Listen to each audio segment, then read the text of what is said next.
Click the green button and choose Section Layout. From the menu on the left side, choose Gallery.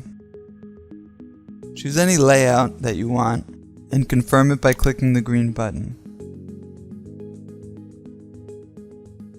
Choose Section Content and Width and close this window.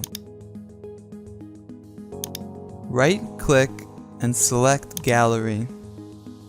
Now select the widget settings. It's the first icon.